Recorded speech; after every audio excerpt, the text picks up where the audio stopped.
Good evening, everyone. We're going to call the meeting to order. Can you please join us in the pledge? I pledge allegiance to the flag of the United States of America and to the republic for which it stands, one nation, under God, indivisible, with liberty and justice for all.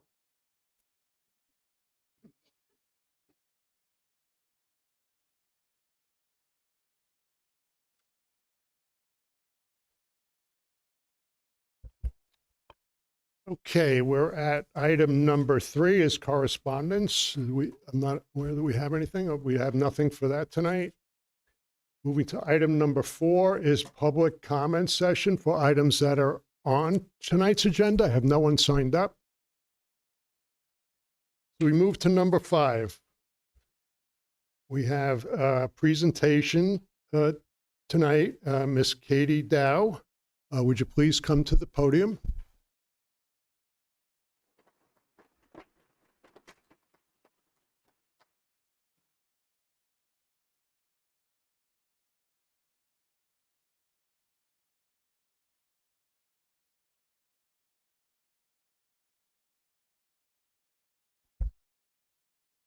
Hello, everyone. My name is Katie Dow, and I am a graduating senior of the class of 2025.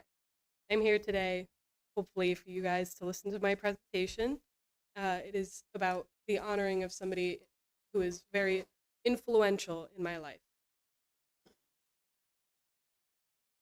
Foundational qualities of a well-rounded individual in our society include the following: honesty, sensibility, responsibility, determination, dependability, and so many more. While not every person in the world has these qualities, those who have most shine brightly. Recently, it was brought to my attention that someone in my life gave up the chance to partake in a significant event in their own life to serve others. Joining the United States Army at age 17 and serving as a part of Operation Desert Storm, Mr. Walter Sitowski was unable to obtain a diploma from his home district. Through years of selfless acts and volunteer events with the Loch Sheldrake Fire Department, it is in my opinion that Mr. Sitowski is a prime example of what we can strive to be as members of our community. Today, with the help and support of the administration and Board of Education of the Tri-Valley Central School District, Mr. Walter Sitowski will be awarded a citation similar to a high school diploma. Please let this serve as a reminder to all that while not all strive for recognition, some will always see what you do.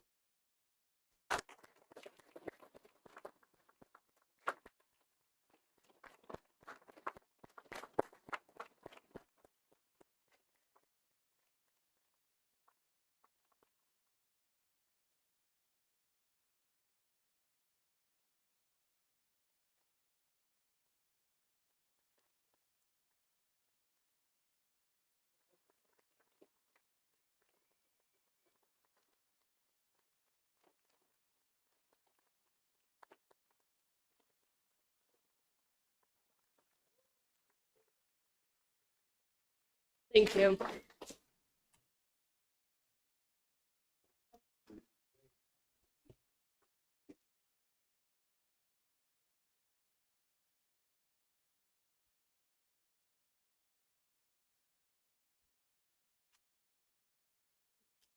Okay, moving along.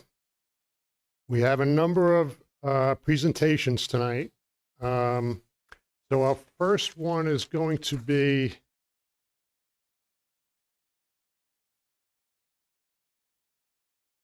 Scholar Athlete presentation. This is item 5B, the Scholar Athlete presentation from Mr. Kevin Credelli. Would you please come up to the podium?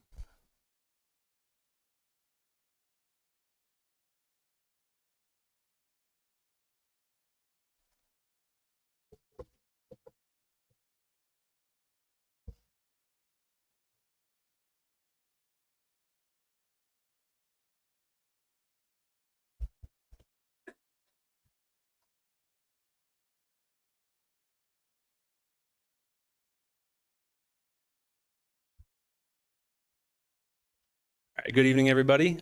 So it is time for our spring scholar athletes. So just like previous seasons, we take the top or 75% of the rosters. If that average is 90 or above, you get the team award, and then any athlete with a 90 or above average is an individual scholar athlete. So for this, for our spring season, our softball, boys track, boys golf, and girls golf teams all achieved team scholar awards. So it's a great accomplishment. You know, this time of year, it just shows our students are still determined to work hard in the classroom and on the field. So here tonight, we have several of our individual scholar athletes. When I call your name, if you'd come up, get your pin from Miss Eberly. We have Aaron Edwards.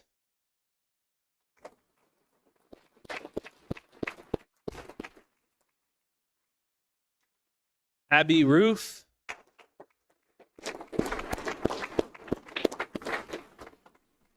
Addison Diamond.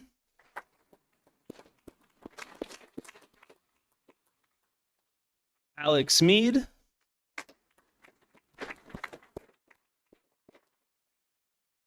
Allison Chevalier.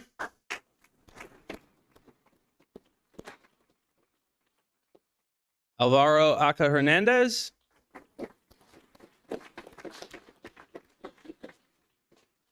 Amelia Morton Curry.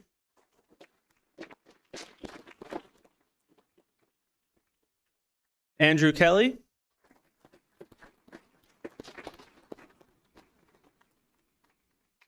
Anna Furman. Avery Carrier.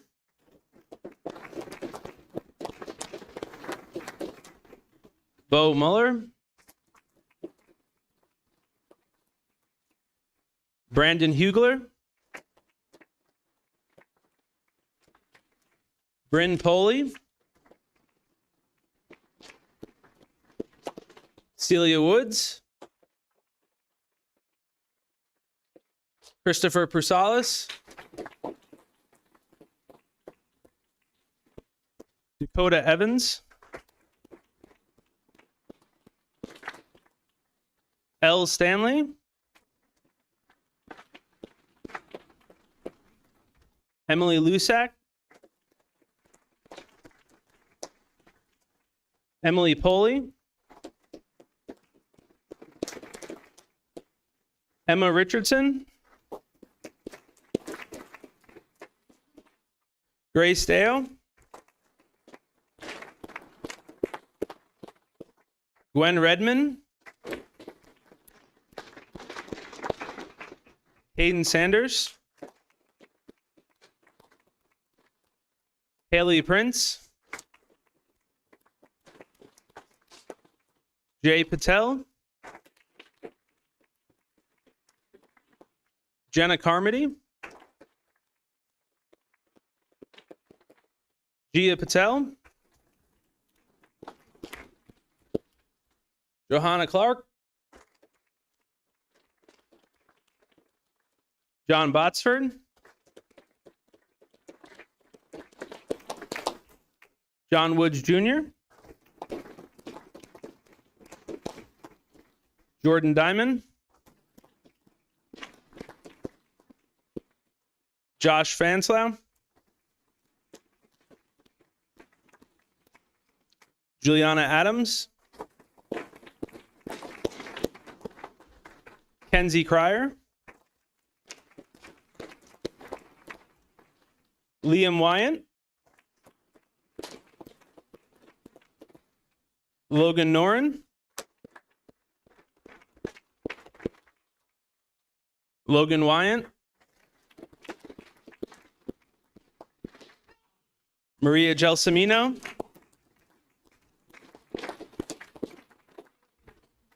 Matthew Kuji. Misha Kodakovsky. Molly Van Etten. Nick Bender. Peyton Kloss. Rebecca Squires, Sage Fioriancic, Santino Hafner, Savannah Tribodi, Serenity Somers, Sophia Horton, Sophia Richardson, Spencer Scanna, Travis Capuana, Van Furman, William Richardson, William Sword, Wyatt Tribodi, Wyatt Morton, and Jan Ziliazowski.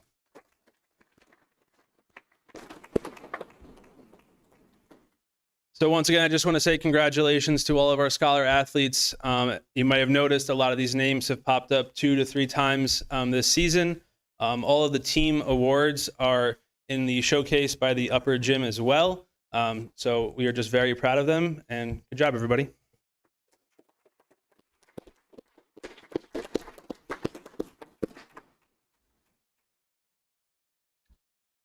Thank you. Moving to the next item is item 5C is a civics presentation from student Christopher Prasalis. Please come to the podium.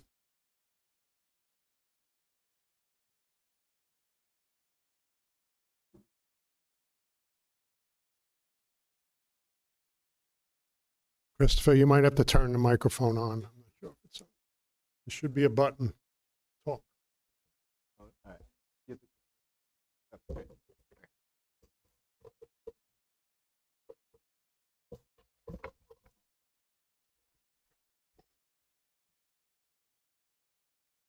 I can start now. Good evening, everyone. My name is Christopher Prasalis, and I am in our school's civics class, which involves creating a capstone project to help benefit the school. I'd like to share my proposal that addresses an issue not just in our school, but throughout our entire community. This issue is the lack of student volunteerism. I'm hoping to earn your support and approval for a new student-led volunteer club that will strengthen community involvement, leadership, and school pride. The topics we will be discussing in this slideshow are the benefits of volunteering, volunteering at Tri-Valley, what's at stake for us, and finally, my capstone project. The third section, what's at stake for us, has been cut for time purposes, but is still in the public meeting agenda. First, let's review the benefits of volunteering. Various studies have shown many benefits to student service, so let's go over them together. Volunteering is shown to have numerous social benefits. One of these is enhancing social connections and gaining friendship and relationships. Another social benefit is increased community engagement. Volunteering helps students feel more connected to their communities. Many volunteering opportunities involve physical tasks like cleaning, building, and organizing events.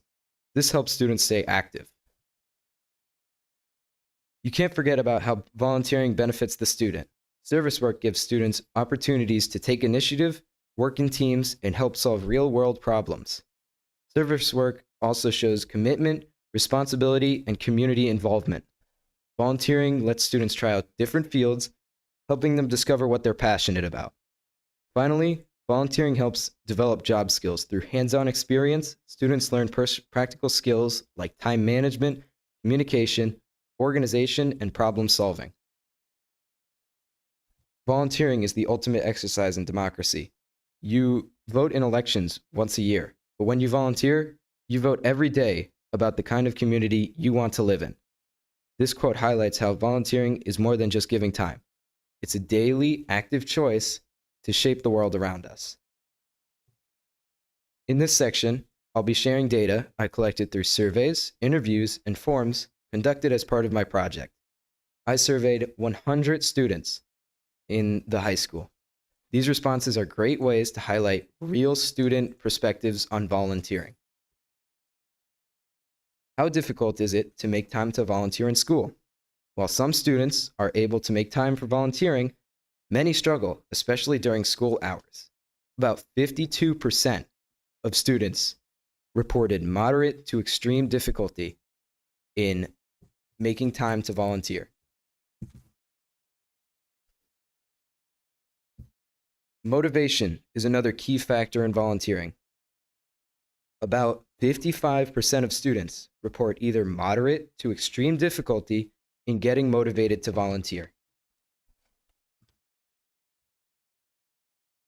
Of course, these statistics weren't very positive, but there are 4 key percentages that stood out to me the most.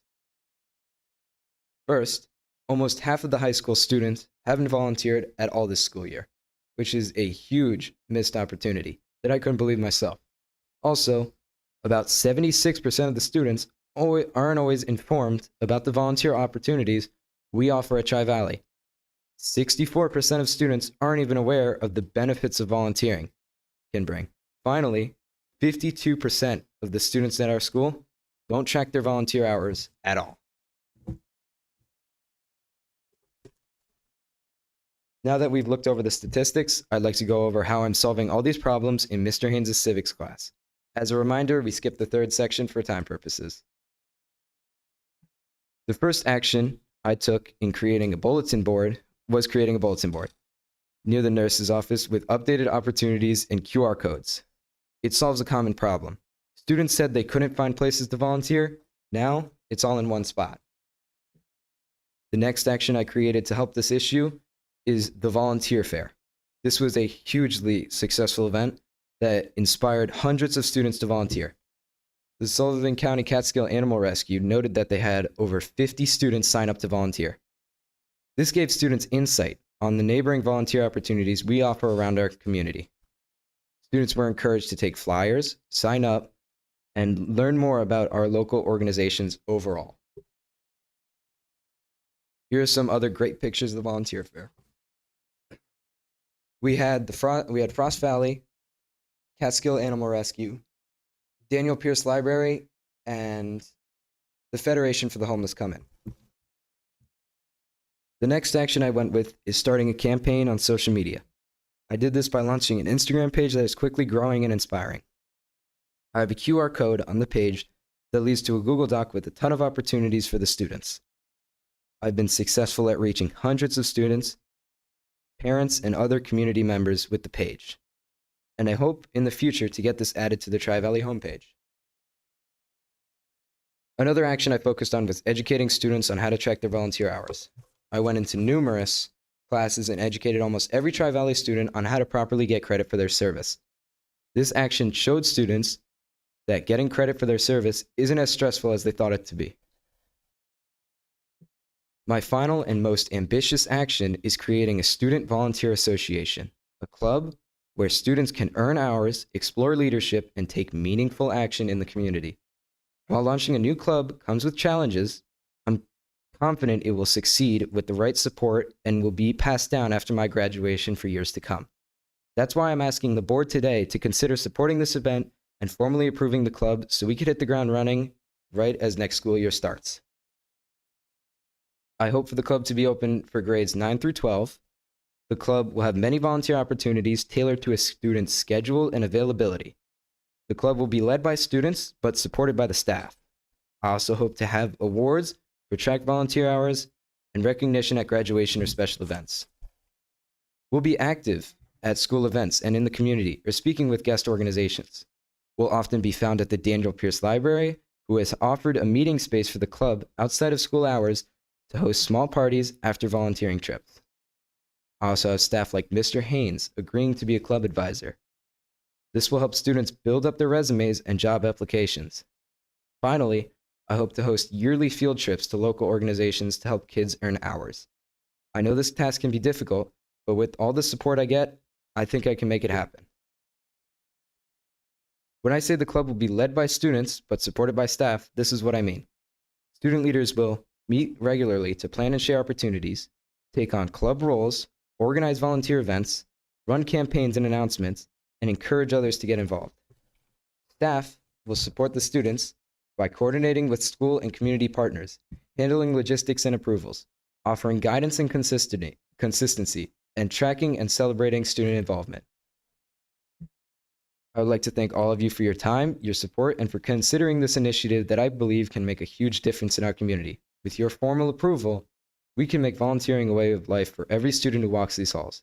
If anyone has any questions, concerns, or comments at this point, I would be happy to address them. I also have the QR code to the Instagram page and would love to include any opportunities that anyone may know of that I don't have down.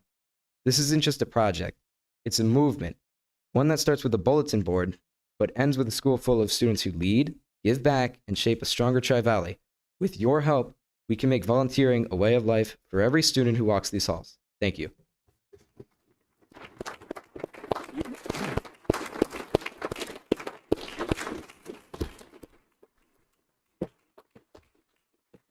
Anybody have any questions, comments?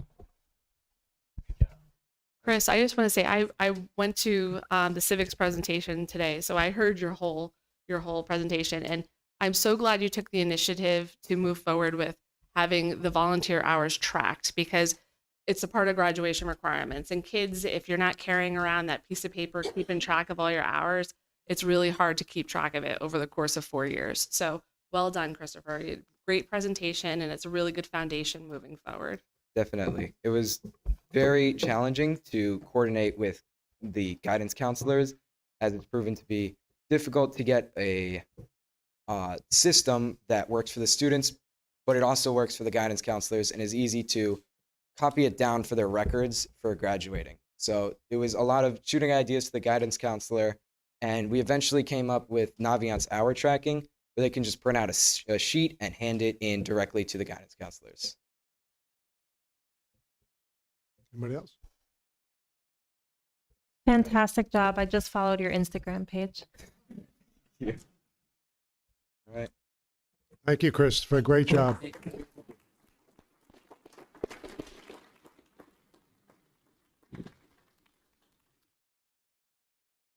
Okay, we have a number of other recognitions tonight. We're going to start with the recognition of tenurees.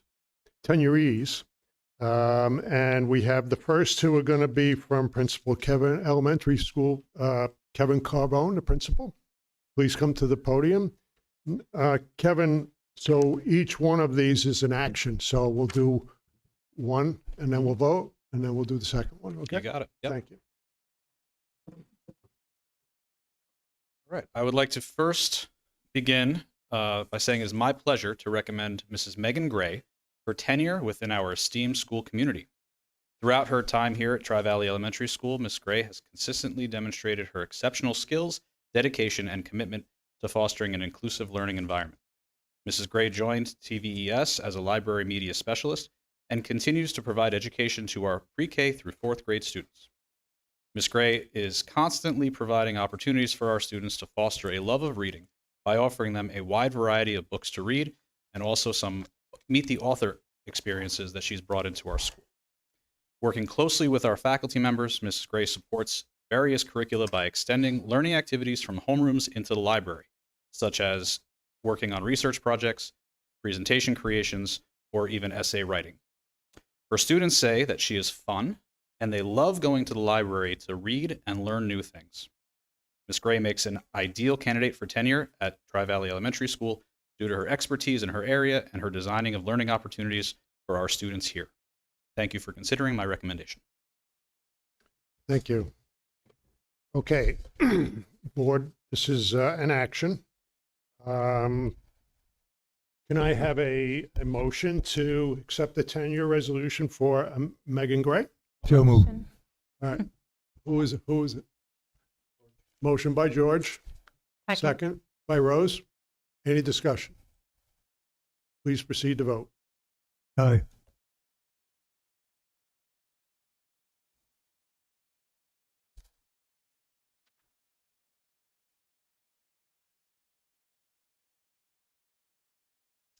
That is unanimous. Thank you. Be it resolved that in compliance with the provisions of Section 3013 of the Education Law and Part 30 of the Rules of the Board of Regents, and upon the recommendation from Erin Long, Superintendent of Schools, that Megan Gray, a probationary teacher, having been appointed by the Board of Education to a 4-year probationary appointment in the tenure area of school media specialist, parentheses library, effective September 1, 2021, and having been shown that Megan Gray holds a valid New York State certificate number 14667-12211 in the Tri-Valley Central School District, now by resolution of this Board of Education dated June 12, 2025, this Board of Education does hereby appoint Megan Gray to tenure in the area of school media specialist, parentheses library, effective September 1, 2025. Congratulations.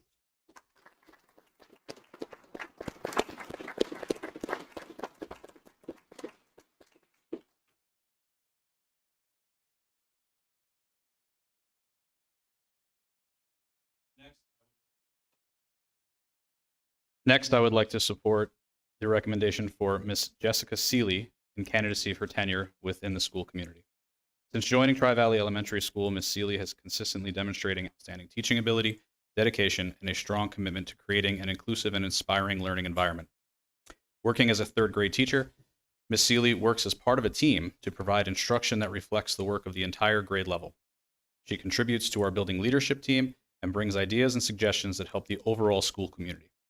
Ms. Seeley also leads an after-school STEAM club, providing space for students to have fun while learning after school.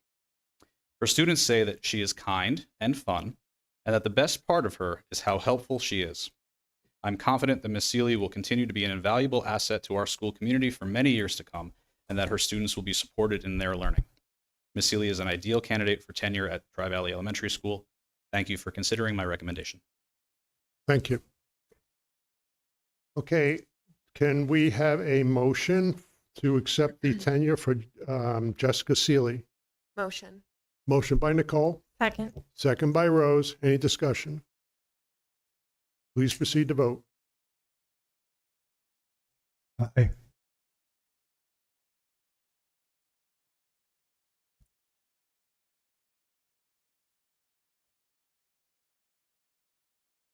That is unanimous. Thank you. Be it resolved that in compliance with the provisions of Section 3013 of the Education Law and Part 30 of the Rules of the Board of Regents, and upon the recommendation from Erin Long, Superintendent of Schools, that Jessica Seeley, a probationary teacher, having been appointed by the Board of Education to a 4-year probationary appointment in the tenure area of elementary education, effective September 1, 2021, and having been shown that Jessica Seeley holds a valid New York State certificate number 17308-44231 in the Tri-Valley Central School District, now by resolution of this Board of Education dated June 12, 2025, this Board of Education does hereby appoint Jessica Seeley to tenure in the area of elementary education, effective September 1, 2025.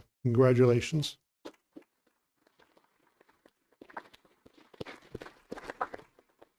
Thank you, Mr. Carbone. Our next presentation will be by the secondary school principal, Ms. Amanda Eberly. And Amanda, it will be the same. Yep. Thank you. Good evening, everyone. I am so excited to be here this evening to recognize our moving up individuals. So I'm going to begin. It is my pleasure to recommend Miss Jessica Diamond for tenure within our school district. Ms. Diamond has consistently demonstrated an exceptional level of commitment in her role as a library media specialist teacher. Throughout her probationary period within the district, Ms. Diamond has served as a cornerstone of our library services, demonstrating outstanding professionalism and vision. Her ability to create a welcoming, intellectually stimulating environment has significantly enriched the academic and professional development of our students. Ms. Diamond is a tireless advocate for literacy and learning, ensuring that the library remains a central, vibrant part of the school community. In addition to her primary responsibilities, Ms. Diamond has consistently gone above and beyond her expectations of her role. She serves as the 8th grade class advisor, Junior Future Business Leaders of America advisor, and National Honor Society advisor, offering steadfast guidance and support to students as they grow into confident, capable leaders.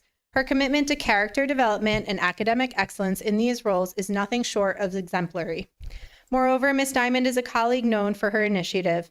She has willingly stepped into coaching roles when the need has arisen. She has consistently approached all responsibilities with the best interests of our students in mind. Her dedication, flexibility, and selflessness reflect the core values of our educational mission. Ms. Diamond is a true professional who contributes will be lasting and meaningful impact on the Tri-Valley community. Please accept this and considering my recommendation. Thank you. Okay, can I have a motion to accept the tenure for Jessica Diamond? Motion. Second. Motion by Tammy. Second. I'll second that. It's an honor that I can do this. Oh, She's a Tri-Valley graduate. I had her in basketball in the earlier years. She was a class act then, and she continues to be one today. And we certainly should be honored to have her. So thank you for picking Tri-Valley, Jessica. Thank you. Any discussion? Any other discussion? Okay, please proceed to vote. Aye.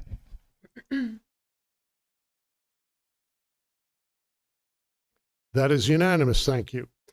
Be it resolved that in compliance with the provisions of Section 3013 of the Education Law and Part 30 of the Rules of the Board of Regents, and upon the recommendation from Erin Long, Superintendent of Schools, that Jessica Diamond, a probationary teacher, having been appointed by the Board of Education to a 4-year probationary appointment in the tenure area of School Media Specialist, parentheses, Library, effective September 1, 2021, and having been shown that Jessica Diamond holds a valid New York State certificate, number 1868740-241, in the Tri-Valley Central School District now, by resolution of this Board of Education dated June 12, 2025, this Board of Education does hereby appoint Jessica Diamond to tenure in the area of School Media Specialist, parentheses, Library, effective September 1, 2025. Congratulations, Jessica.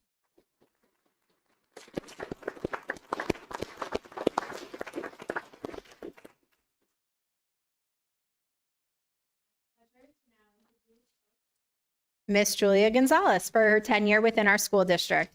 As a family and consumer sciences teacher and FCC LA advisor, Ms. Gonzalez has consistently demonstrated professionalism, dedication, and a deep commitment to the academic and personal development of her students. Ms. Gonzalez has built an engaging and relevant curriculum that equips students with essential life skills while fostering responsibility, independence, and creativity.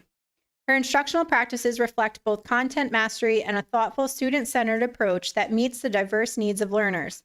Her classroom is a space of respect, inquiry, and high expectations, and the outcomes reflect this effectiveness. In her role as the advisor of FCC LA, Family, Career, and Community Leaders of America, Ms. Gonzalez actively mentors students beyond the classroom. She provides leadership opportunities, encourages civic engagement, and supports students in exploring career pathways in family and consumer sciences. Under her guidance, our FCC LA chapter has flourished. Moreover, Ms. Gonzalez is an educator who leads by example. She consistently volunteers for school-wide events, supports district initiatives, and steps in whenever help is needed. Her willingness to give of her time and talents reflects a genuine investment in the Tri-Valley community. Ms. Gonzalez is a valued member of our faculty, and her contributions greatly enhance the culture and strength of our school. Thank you for considering my recommendation. Thank you. Can I have a motion to accept the tenure for Julia Gonzalez? Motion by Pat. Second.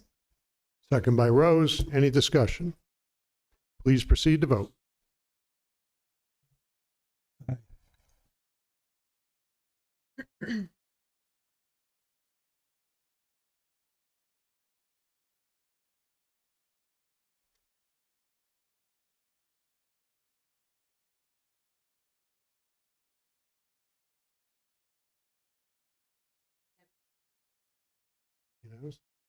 That is unanimous. Thank you.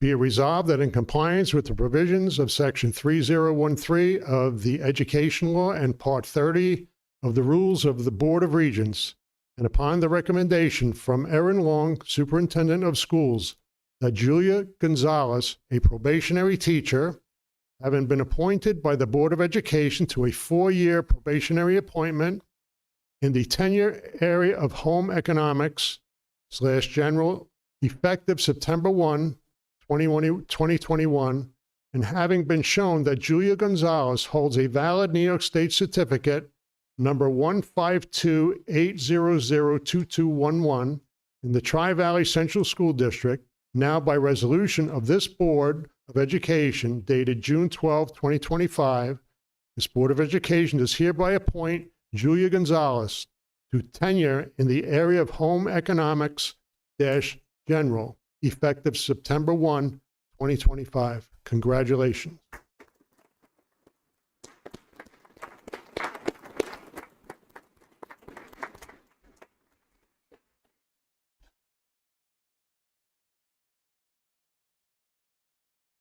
Next, I'd like to recommend Ms. Deidre Hallinan for tenure within our school community.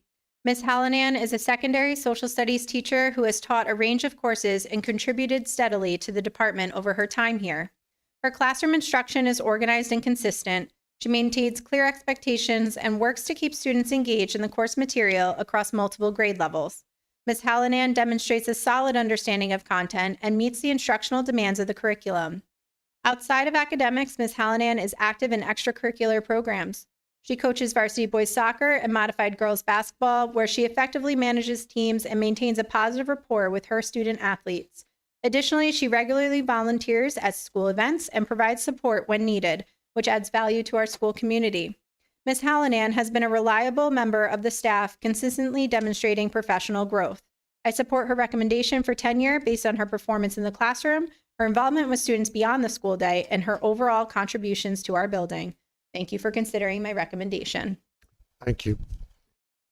Can I have a motion to accept the tenure for Deidre Hallinan? Motion. Motion by Tammy, Second.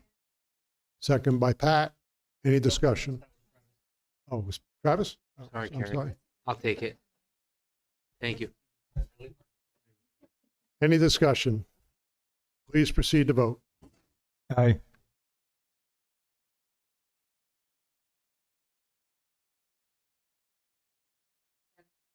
That is unanimous. Thank you. Be it resolved that in compliance with the provisions of Section 3013 of the Education Law and Part 30 of the Rules of the Board of Regents, and upon the recommendation from Erin Long, Superintendent of Schools, that Deidre Hallinan, a probationary teacher, having been appointed by the Board of Education to a 4-year probationary appointment in the tenure area of social studies, effective September 1, 2021, and having been shown that Deidre Hallinan holds a valid New York State certificate number 18391-49241 in the Tri-Valley Central School District, now by resolution of this Board of Education dated June 12, 2025, this Board of Education does hereby appoint Deidre Hallinan to tenure in the area of social studies effective September 1, 2025. Congratulations.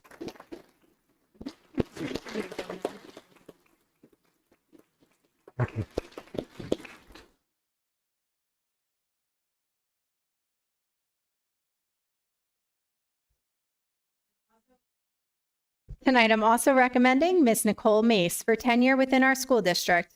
Ms. Mace serves as a science teacher and currently holds the role of the classroom class advisor, freshman class advisor. In the classroom, Ms. Mace demonstrates a consistent and structured approach to teaching. She is well prepared, communicates clearly with students, and maintains a focus on curriculum standards. Her lessons support student understanding of core scientific concepts, and she works to create a learning environment that encourages responsibility and participation. As a freshman class advisor, Ms. Mace has shown organizational skills and a willingness to engage with students beyond her teaching duties. She supports student activities and helps foster a sense of connection for incoming high school students as they transition into the building. Ms. Mace has proven to be a reliable member of the faculty who fulfills her responsibilities professionally. Based on her classroom performance and contributions to student life, I support her candidacy for tenure within our district. Thank you for accepting my recommendation. Thank you. Okay, can I have a motion to accept the tenure of Nicole Mace? Motion by Pat, Second. second by Rose. Any discussion? Please proceed to vote. Aye.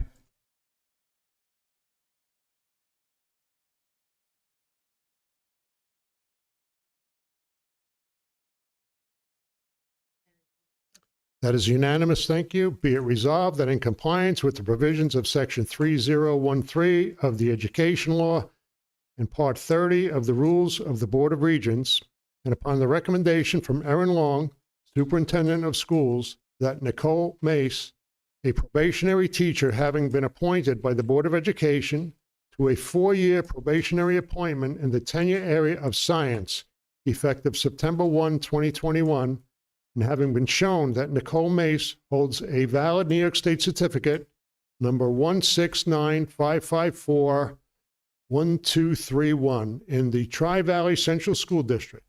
Now, by resolution of this Board of Education dated June 12, 2025, this Board of Education does hereby appoint Nicole Mace to tenure in the area of science effective September 1, 2025. Congratulations.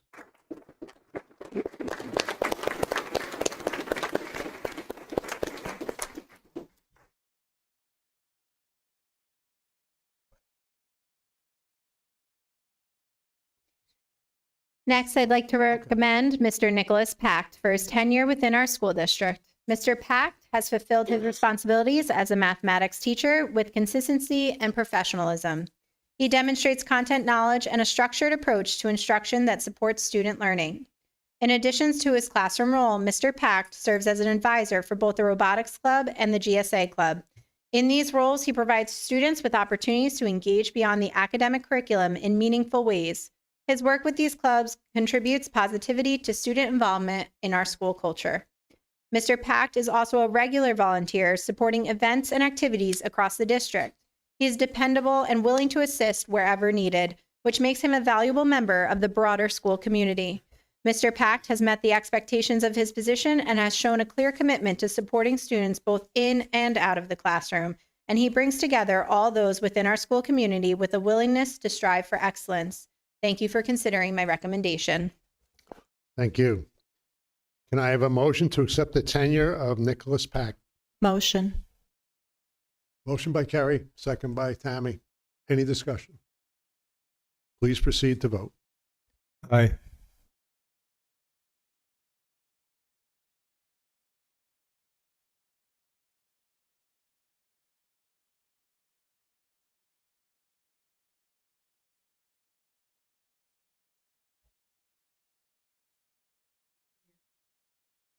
That is unanimous. Thank you. I didn't vote. Oh. Oh, try it again.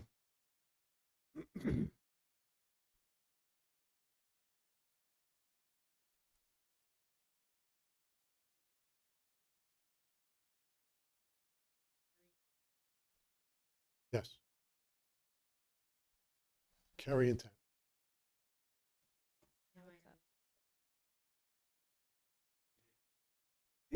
Keith, if the ones that got tenure, if they were here, could they be physically recognized?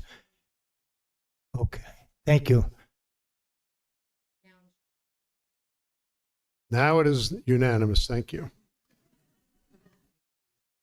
Be it resolved that in compliance with the provisions of Section 3013 of the Education Law and Part 30 of the Rules of the Board of Regents, and upon the recommendation from Erin Long, Superintendent of Schools, that Nicholas Pact, a probationary teacher, having been appointed by the Board of Education to a 4-year probationary appointment in the tenure area of math, effective September 1, 2021, and having been shown that Nicholas Pact holds a valid New York State certificate number 15992-36221 in the Tri-Valley Central School District.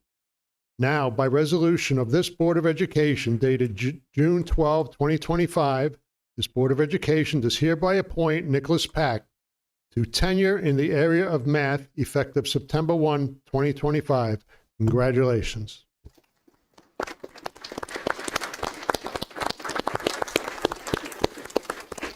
Thank you, everyone. When I call your name, will you just stand up so our board can see who you are?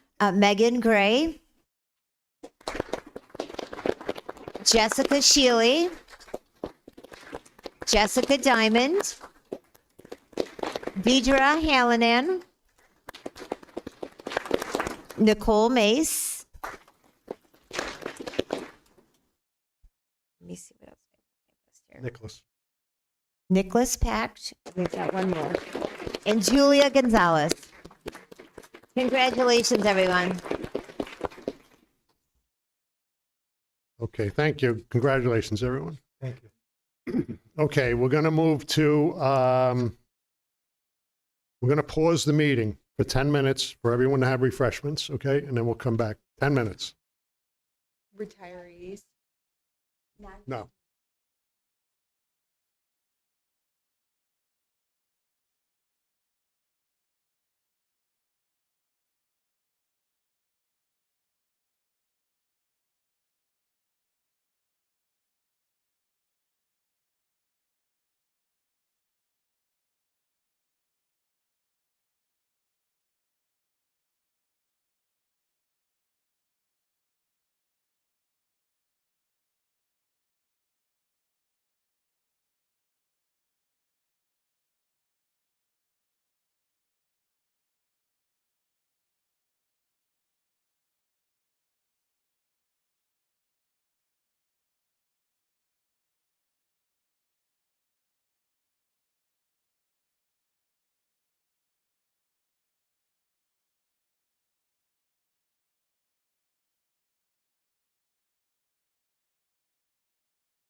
Okay, we're ready, Aaron? Okay. Okay, welcome back. We're going to move to item number 6A is the superintendent's report from Ms. Erin Long. Good evening, everyone, and thank you so much for a wonderful reception. As we close another remarkable school year, I want to begin by extending a heartfelt congratulations to all of our retirees and our newly tenured faculty. Your years of commitment and service and unwavering dedication have left a lasting mark on our district. It is no coincidence that the same values that you have modeled, persistence, excellence, and care, are reflected in the accomplishments of our students, including the many athletes that we recognized here tonight. Your influence is far-reaching, and we are deeply grateful. All of this success begins with our Board of Education. Thank you for your continued commitment to our students, our school, and our community. We have moved mountains over the last 3 years, and I am incredibly grateful to be a part of this period of growth and transformation. I also would like to publicly thank Assemblyman Brian Marr for his continued support of our schools. This week, we were awarded $40,000 to allow us to fully repair our greenhouse, which was damaged during a windstorm earlier this year. This space is so important to our agricultural, environmental science programs, and we are thrilled that we're going to be able to restore it. Thank you again, Assemblyman Marr. As we approach the end of the school year, I wanted to acknowledge the tremendous success we've seen across the district from our student achievements in academics, in the arts, and athletics, and to the professional growth and collaboration among our dedicated staff. The energy and momentum across our district is evident, and now we are turning that excitement towards a season of celebrations. Over the next few weeks, we will come together as a community to honor our graduates, recognize our accomplishments at every level, and send our students into the summer with pride and purpose. These moments are a testament to the strength of our shared commitment to educational excellence. Thank you to everyone who's contributed to making this year one of growth, resilience, and success. Thank you. Moving to item number 7 is anything the board would like pulled from tonight's consent agenda. And I'm going to pull off item number 12C and 12D. We will vote on them after the consent agenda. I'd like warrant 29. Warrant 29. Yeah, warrant 29. Okay.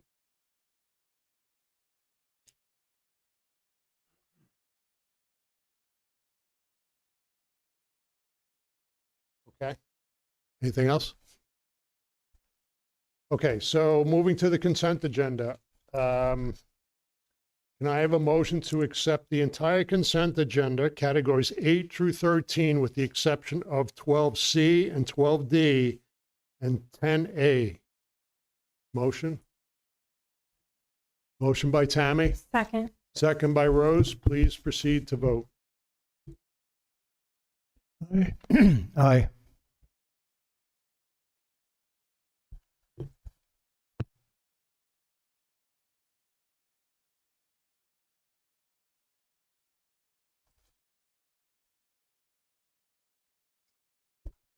That is unanimous. Thank you. Be it resolved that upon the recommendation of the superintendent of schools, the Board of Education does hereby approve the entire consent agenda, categories 8 through 13, with the exception of 12C and 12D and 10A. So if I can jump in, I would love to introduce our new teachers that are here with us tonight. Kayla, can you stand up? Kayla Mazey is joining us. Kayla will be teaching first grade for us next year. Sharon Kennedy, if you're still here, great. Sharon is a long-term sub for us this year in third grade, and she's going to be moving to fourth grade next year. Julia Colon. Julia will be joining us this year in teaching third grade. And Tony Carnesi, I think, had to leave. Tony is a math teacher, so she'll be joining us in our high school.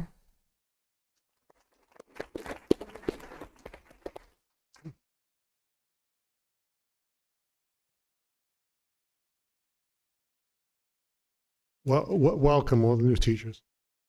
I may have skipped over something, so let me back up a little. Oh, yes. You're not getting off the hook tonight. Well, you had me. All right, we're going to back up to 5N, and we have the administrative presentations. What's 5? Yeah, 5M. N. Welcome.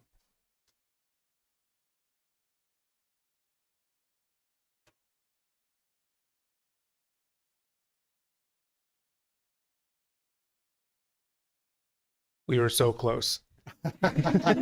Not a chance. Well, thank you, everyone. It's really been a great year here. We heard a lot of great things tonight.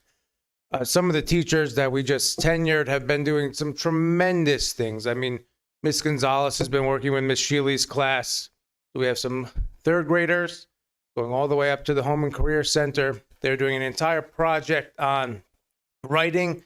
They had to design monsters, and then they made pillows. So this small little connection idea then led to some community members coming in. I believe Miss Coombs, who worked here, I got to meet. They're all sewing. And it sounds like a fun project, and it's tied around writing. So they're writing stories, they're writing poems for their kids. It's just a fantastic connection. Sorry, it was moving. Of what we're able to do. And when we let our people really work and kind of build our capacity, what can we do? What can we provide for our kids? So my slide is just about some of the opportunities for training that we're able to do to build that capacity. So we have a couple different prongs of what we do. We try to send people to conferences and then come back from those conferences. And it's great to see when people actually implement them.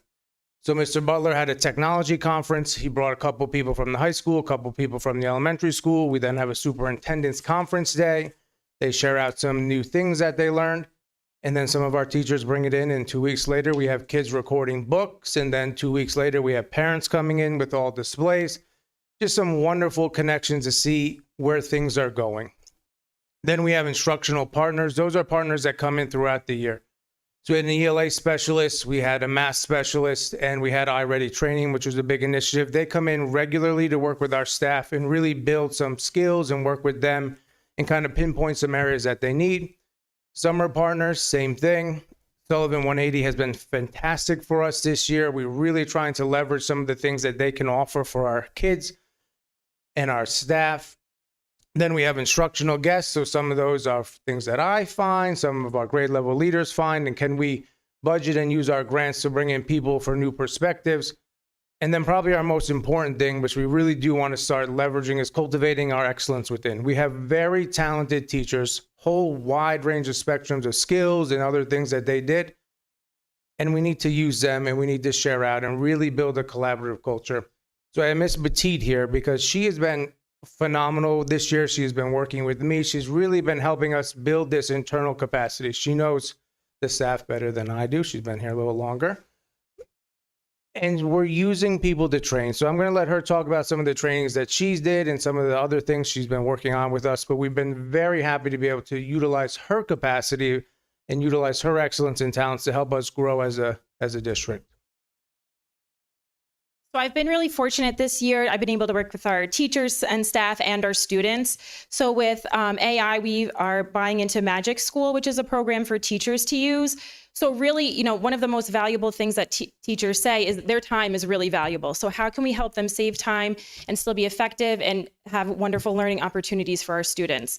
So I was able to hold about 6 sessions throughout the year, along with meeting with teachers on their time to sort of work with them and use this program, kind of thinking about what can we do. So if you have this idea for a lesson, AI is wonderful. You can just say, I'm thinking about doing something like this, and it will spit out some ideas for you. There's a choice board that can be made. So even with the sewing project with Mrs. Shealy, she could put in, what are some projects that my students could do to continue on with this? And AI would spit out another 9 options for students. So if they wanted to continue with writing or reading or even more sewing projects, it can just continue to tie everything in.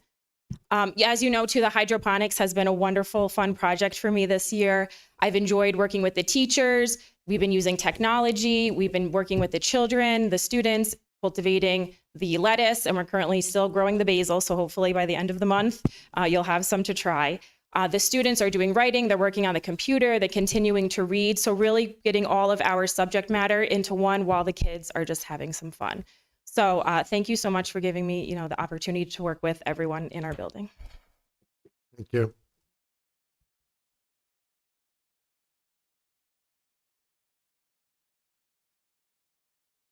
Good evening, everyone.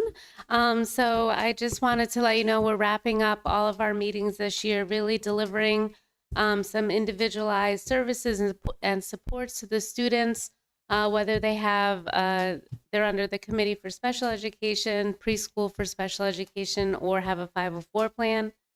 We really, I want to thank all the related service providers, the teachers all together, and our clinical team because they've done a phenomenal job supporting the students in every capacity, whether it's gross motor, fine motor skills, articulation and language acquisition, or supporting their emotional, social emotional needs. They've done a fabulous job this year, expanding and reaching out to more students in a plethora of different ways. For example, as you saw early in the year, we worked on kind of brightening up and changing up some of our counseling spaces. We've also broadened the grade levels where they are holding lunch bunches and things like that all the way up through the middle and high school. So a lot of the students on all the grade levels have the opportunity to go in and see counselors and get some extra support if they need it. And looking ahead into next year, I really want to focus on more of our practices on data-based tracking for students and their needs, expanding some of the transition age students and how we can support them post-secondary, a little bit more there, and also preparing the 611 and 619 grant, which is due July 1st. So that's kind of the PPS department in a wrap. Does anyone have any questions? Okay, thank you. Thank you.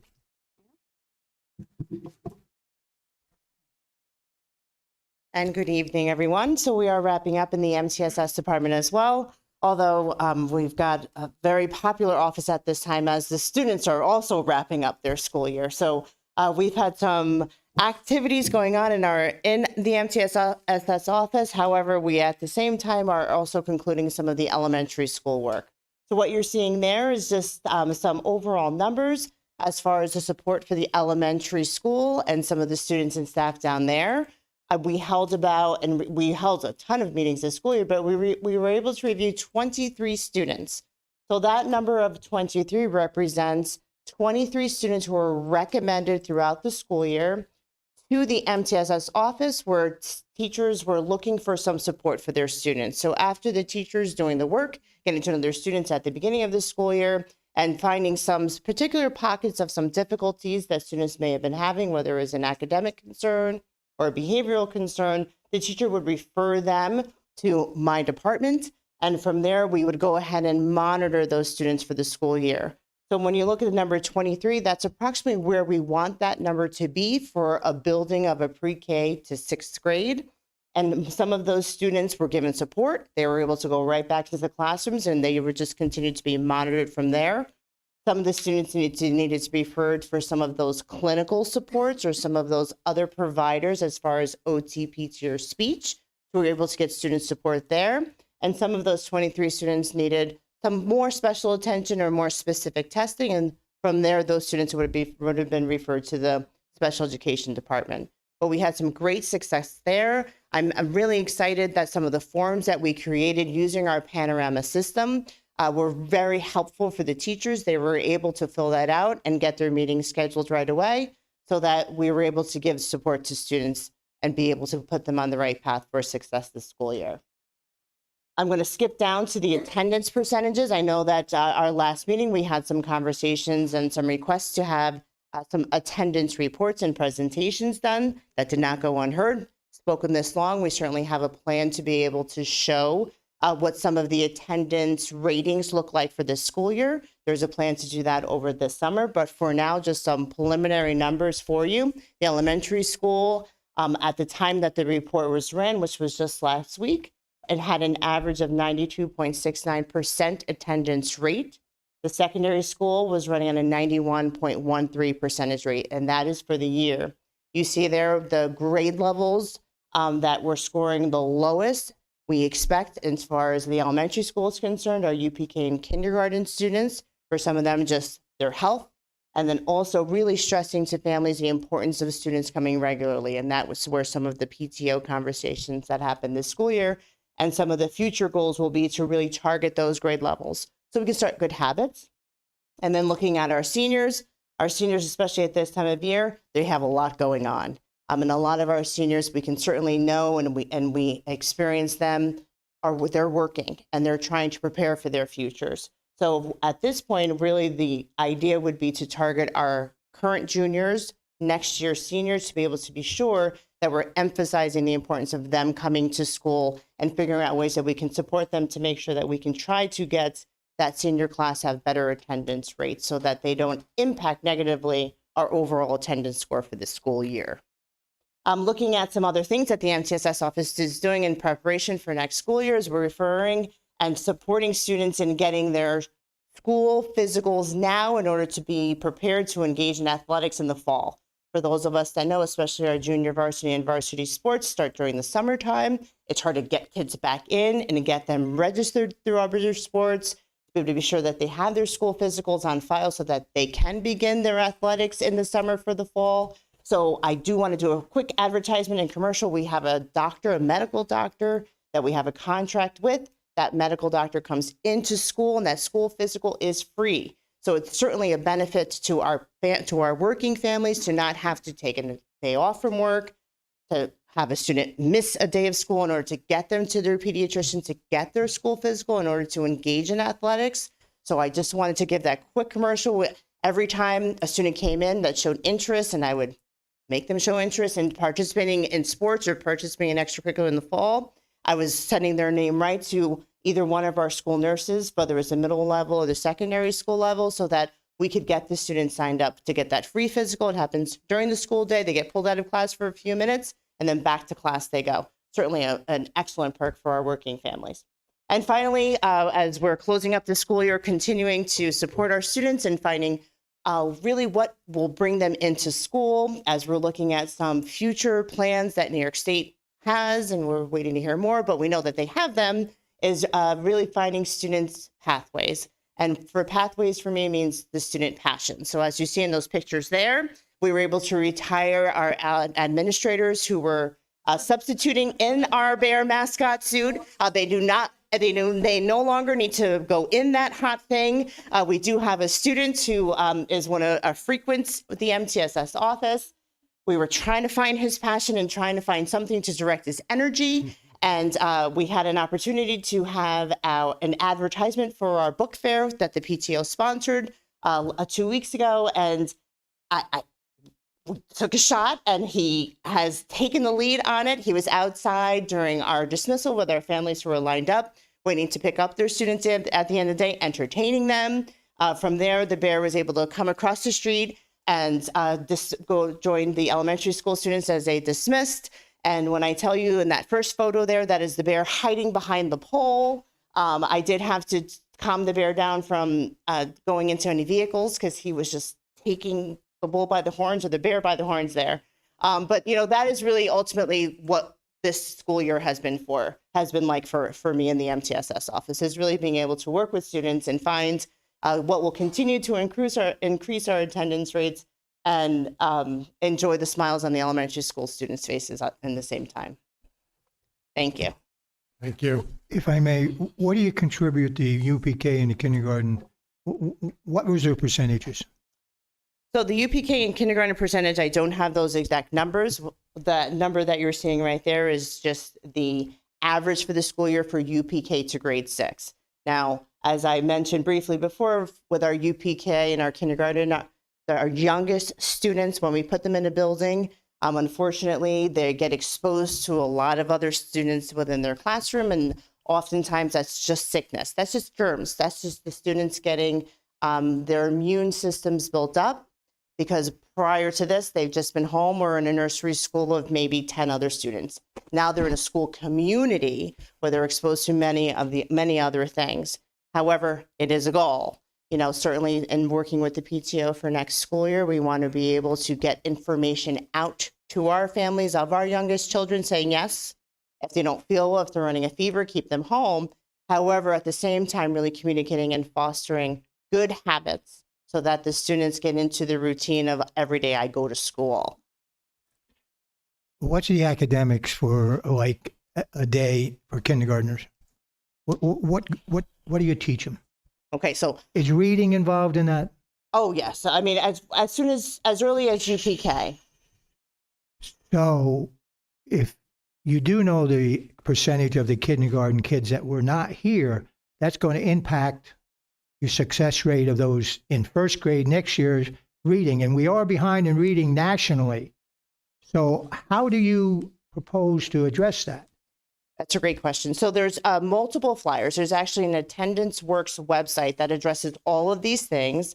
And it actually has parent-friendly language on it that explains to parents that if your child is chronically absent in UPK, kindergarten, and first grade, it shows them all of the statistics of how their students will be behind their reading levels as they continue on throughout school. So I think it's going to be important that we continue to reach out to our community partners and have the conversations with the families to encourage the families to be sure that their students are getting in. I will tell you that once our students get into these classrooms, we have fantastic curriculum that they are exposed to. Unfortunately, I think a lot of it has to do with families either just keeping them home because they have a little sniffle, and the adults are starting to try to get used to letting the little one go and letting them really building that trust with families to know that we have a school nurse here, and if your student is really sick, we'll be sure to call you.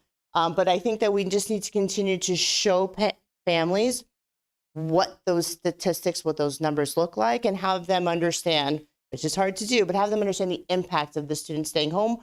We also have some families that have scheduled family vacations, which we try to balance that out with, the exposure to that family time and being able to get students out and giving them exposure to experiences is important. But those experiences are being brought into the classroom as well, especially in our UPK program. They are doing things that are traveling across countries, and they're having exposure to different ethnic cultural things that, although the families can take them out to see it, they're still getting some of that within their classrooms as well. So it's going to be important to get information out. Do you find that some of this percentages is transient, that they go away from Tri-Valley for a while and then they come back? I can't wait to do the attendance presentation, George, because you're going to be able to see all of the trends that we've been able to notice in that Panorama Success platform, because those are some of the things we're looking at. We're looking at whether or not that we're talking about a population that is transient, whether here and then they're in another district nearby, and then they come back to us. But what you're also going to see is the connection between, if you have a secondary school student who's chronically absent, that it's likely proven from the numbers that I'll be able to show you that their elementary level sibling is also chronically absent. So when you're looking at some of the trends, you're going to see that it is a lot of families that need support. We're not just talking about one random student here or there. If there's a sibling that's involved with an older sibling or younger sibling that's chronically absent, it's usually something that is a household concern. And that is where some of the support needs to continue to go into for next school year. I'd be interested to see that report when it comes. Yeah. Can't wait. Thank you. Thank you, George. Thank you.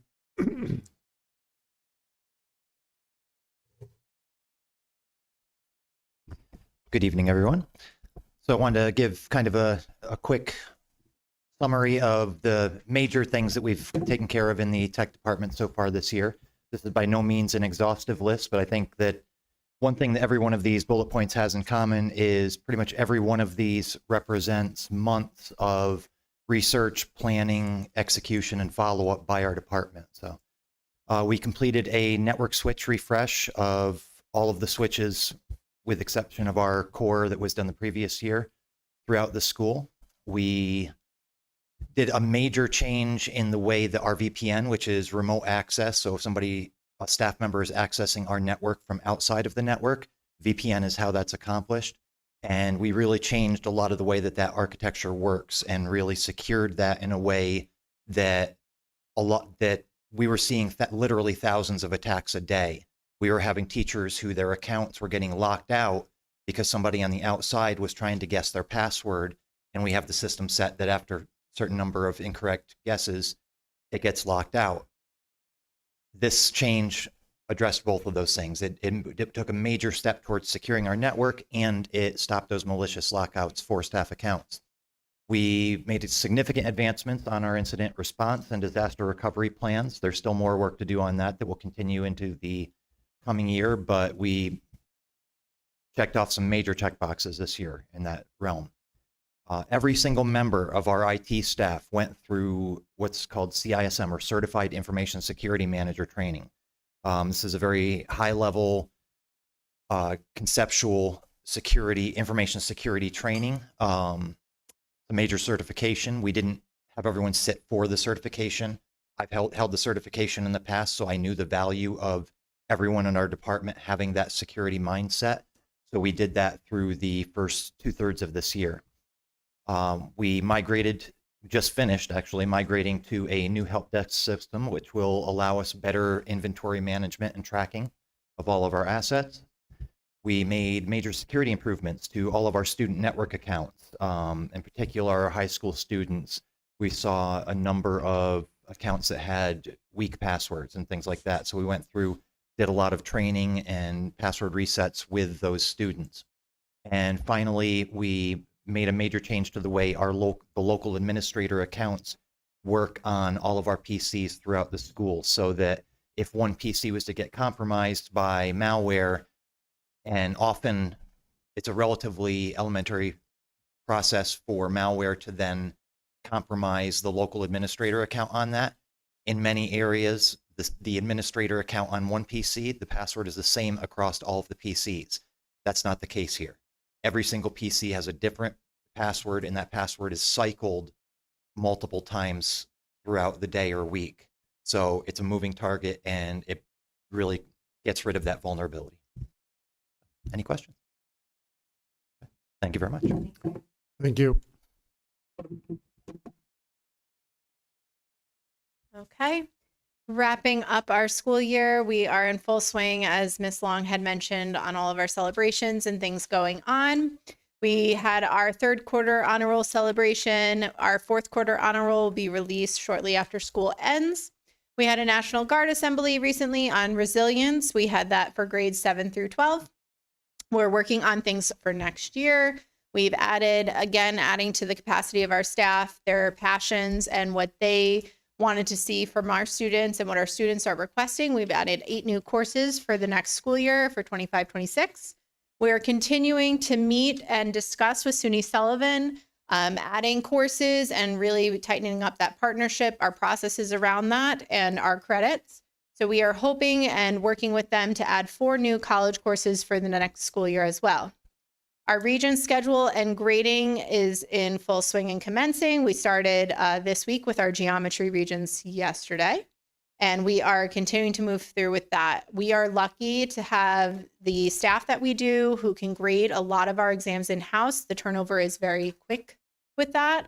So we send out a couple of our tests to be graded within our local Sullivan County, and we have some of our teachers go travel to Liberty and some to Monticello. So we do partner grading with those schools on the exams that we can't grade in-house, and then we grade all of our other tests in here. So that is very helpful in getting those grades and turn around very fast.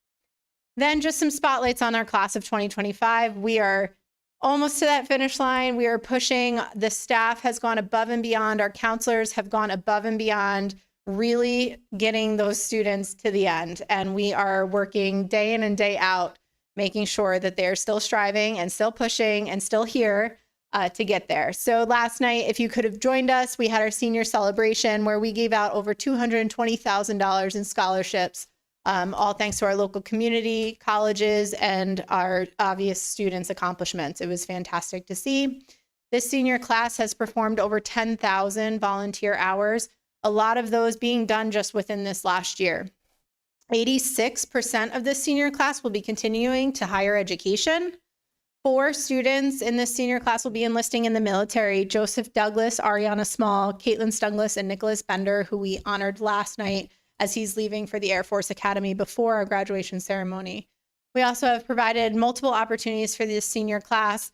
We had a trip going out to Virginia Beach, and then we also did a senior day trip this week where they were all able to come together one last time and have a celebration. So we are so excited for them. Our next one is on Monday. We have our senior walk if you're able to join us. And then from there, we'll be in full graduation mode. I have a question for you. Yes. The new classes, were those in place when the students created their schedules earlier this year? Yep. So they were being offered, any of the SUNY Sullivan courses are offered to all of our students, whether you want to take it as a college course or not. So they have the opportunity to take it. So we are offering the classes no matter what. And then we are pushing with SUNY Sullivan to make sure that they can be moved to college courses and they can receive the credit. So every student has the opportunity to enroll in those classes. Some do have different qualifications that this college needs, but if they are wanting to take the course, they can take it just through our school and just not receive the college credits. So right now we're just working on transferring those over to college credits so they have the opportunity if they would like to take them as that. You're welcome. Any other questions? I have one. Where are we with funding for our college courses? So for we our have students? Yep. So we have worked and we have a plan in place. I believe we're covering $25 per credit. That's what we talked. Yeah, I think it's $25 per credit. So we're meeting with the college. Some of those course requirements are the same requirements that we would require for those students to maintain in order to receive that credit per our district. So we are meeting with SUNY Sullivan. We're going to go there, go over our registration processes, clean that up, and then add that into the stipulations so that way everybody is aware what you need to get the credit from us.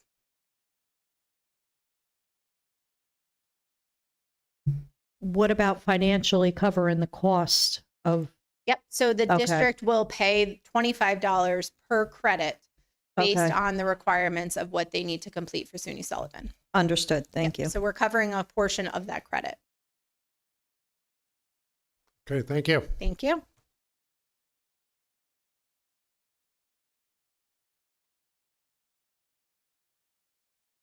Good evening again. This was a very informative year for me, and I am very thankful that the students, the families, the teachers welcomed me to be part of the community here at Tri-Valley.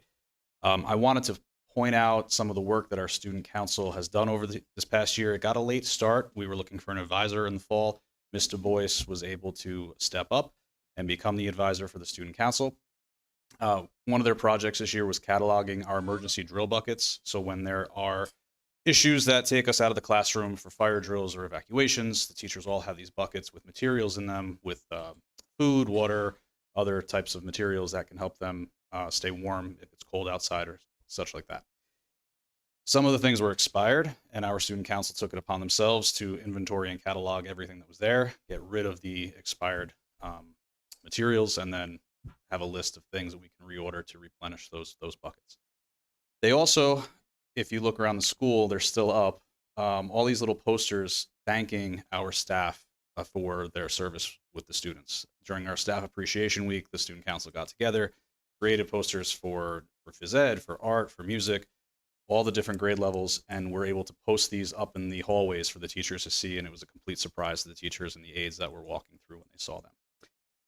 In the cafeteria, on the blue doors that separate the cafeteria from the gym, the student council created a Memorial Day remembrance wall with poppies and a thank you to the veterans that had fallen for Memorial Day. And with that was an American flag that they put together that all the students who ate in the cafeteria, our youngest ones up to 4th grade, were able to see. So it was a nice homage to our country, and it was well received. Our sneaker nights, that was very informative for me. That was the first time I've experienced those types of events. We had an average attendance of about 90 students per event. That was for grades 4 through 6.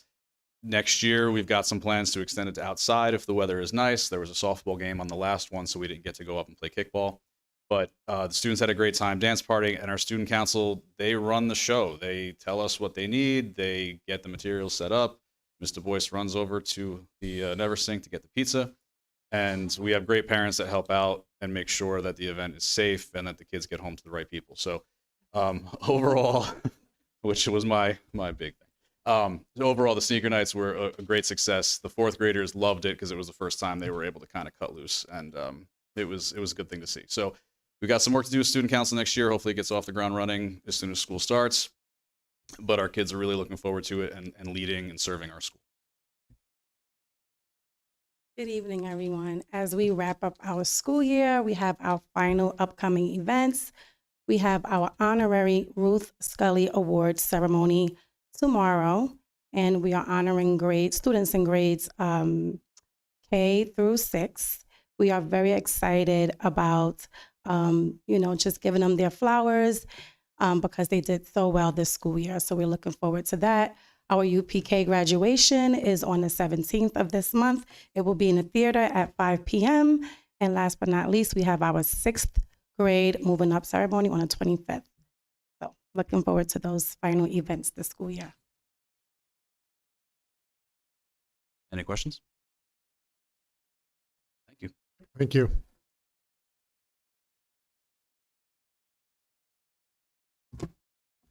Hello again, everybody.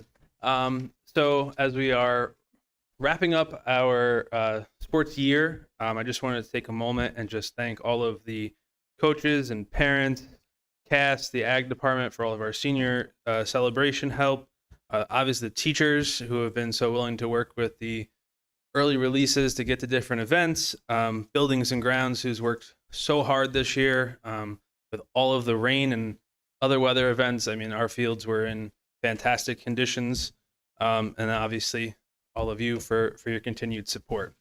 So for the total this year, we had 338 total JV and varsity athletes across the 3 seasons. That was across 24 teams at those levels. We also had 164 modified athletes this year across 13 teams.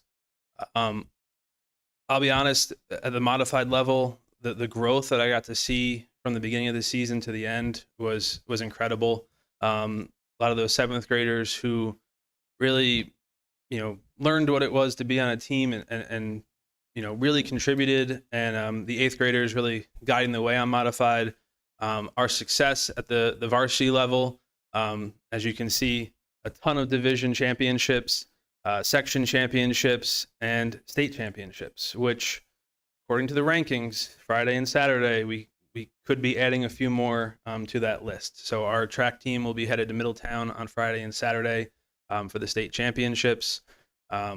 Really excited. Hopefully the weather cooperates. I know I've been saying that about every time I've been up here. But just overall, a fantastic year, and look forward to the future as well. Any questions? Quick question. When do registrations open for the fall sports? So August 19th was just voted on the first. So in the past, it's been football started on one day and the rest of the sports started the other. It's August 19th for all of them, and we open up our registrations 1 month before. So July 19th. Others? How many scholar athletes did you have this past year? I could get you, excuse me, I can get you that number. I think we averaged about 60 per season. So How many? About 60 per season, so about 180 for the year. And what grade? Grade do they have to get there? 90 or above. I've been watching these track meets, especially the track meets, and looking at it online and seeing what time they're leaving and how much time they put in during the week on these events. What do you contribute that being a scholar athlete? How do they get there? I mean, they're busy all the time. I mean, where do they have time to relax, to do their homework even? I mean, really, if we knew the secret to that, maybe we'd have more success with everybody else in the school. Can we somehow cultivate that in some manner? Yeah, I think that's the one thing that's great about sports. You have an opportunity to do something that the kids love, and within that, you have the teachers that support them, the coaches that are making sure that they're getting their work done on time, giving tons of opportunity. And a lot of it, again, just comes from, I think our kids are supported. So I agree that I don't know how A lot of them do it. I can tell you, I played a lot of sports in my day. I definitely did not have a 90 No, average. I know all about it. Trust me. Mid 80s, we did all right. Yeah. But no, it just is a testament to how dedicated our students are. It's a tribute to them. Thank you. Thank you. Anybody else? Thank you. Okay, we're going to move back to the consent agenda. Item 10A. Can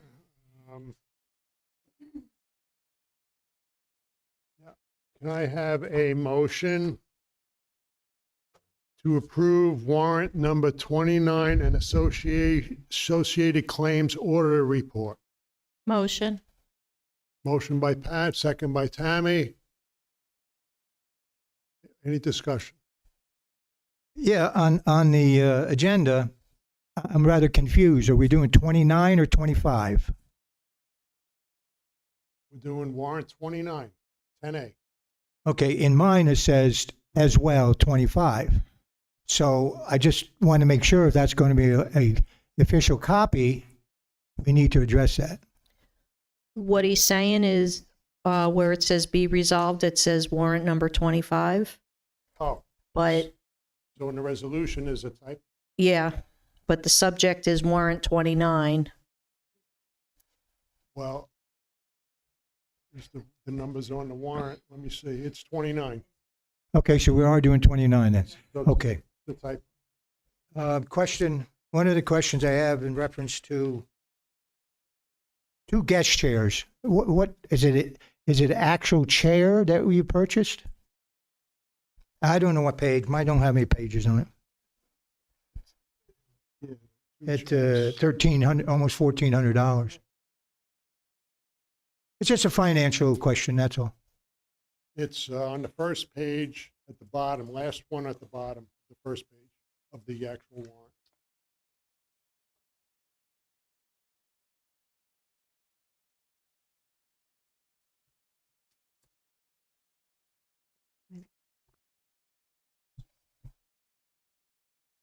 Two guest chairs.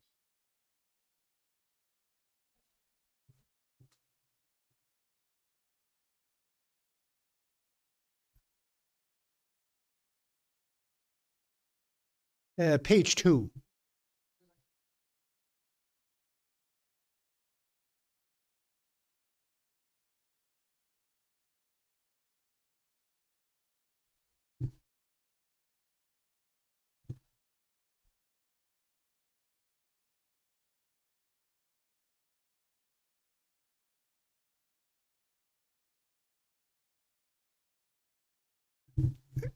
Reserve for later if you can't find it right now.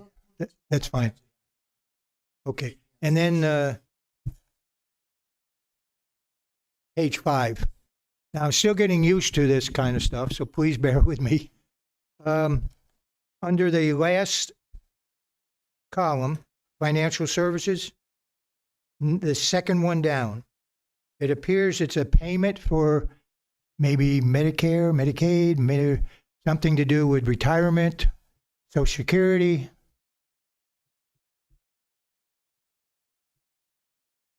And it gives a initial and a last name.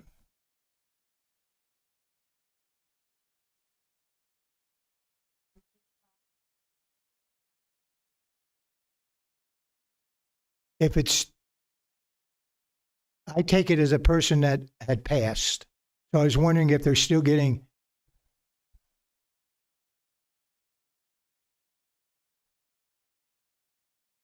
If I may?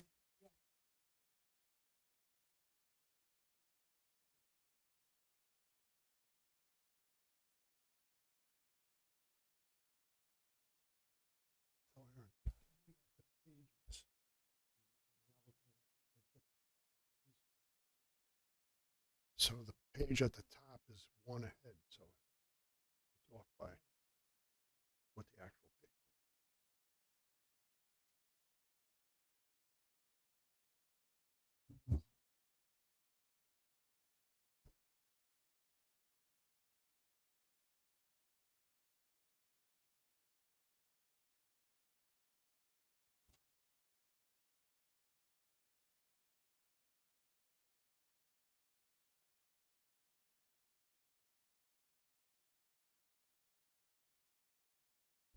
Okay, but if it's a mistake, we'll deal with it. Don't. No, so that's to our fingerprinting company. So I'm trying to check which one that was. I'm thinking that it was a substitute that we hired or a substitute cleaner that had to be fingerprinted. I'm just trying to pull it up, but that's our company we use for fingerprinting to make sure somebody is, able to work with children.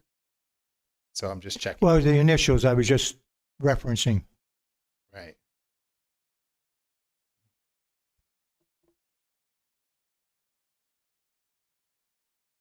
Yeah. So it's a substitute that we hired in November, and that's where it's just No, getting now. that's fine. Just Yep. as long as it's not a person that's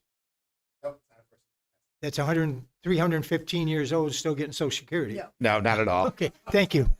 I'm looking for that person. I need those genetics. Thank you. Okay. It says you. Oh, that's good. it? Okay. Thank you. Please Thank you. proceed to vote.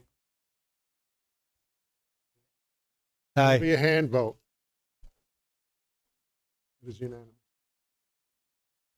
That is unanimous. Thank you. Be it resolved that upon the recommendation of the superintendent of schools, the Board of Education accepts warrant number 29 and the associated claims audit report and approves payment in the amount of $1,100,899.06. Moving to item 12C is an appointment, approval of an appointment. It is an action. Can I have a motion to accept 12C approval appointment? Motion by Pat, Second. second by Nicole. Any discussion? Please proceed to vote by hand. by I hand. abstain. Okay. That is one abstention, and 1, 2, 3, 7. And that is, be resolved that upon the recommendation of the superintendent of schools, the Board of Education does hereby approve the appointment of Savannah Chavoti to the to the position of student summer worker at the rate of $16.50 per hour. Moving to item number 12D is an approval appointment. Can I have a motion to accept 12D, the approval appointment? Motion by Kerry, second by Travis. Any discussion? Please proceed to vote by hand. I abstain. 7 and 1 abstention. Be it resolved that upon the recommendation of the superintendent of schools, the Board of Education does hereby approve the appointment of Wyatt Chavoti to the position of student summer worker at the rate of $16.50 per hour. Moving to item number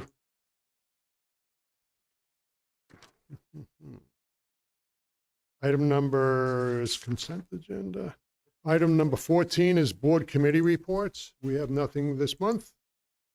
Moving to item 15 is old business. We have nothing. And we go to item 16 is public comment session for items that are not on tonight's agenda. I have no one signed up. And that's, we go to 16. 17A is announcements, reminders, and upcoming events. Does anybody have anything? Okay. Moving to item 18, a new business. We have 3 items. Oh, we have a couple items. All right. Yeah. Okay. 18A, approval of collective bargaining agreement. Can I have a motion to accept 18A, the approval of the collective bargaining agreement? Motion by Pat, second by Kerry. Any discussion? Pat and Kerry.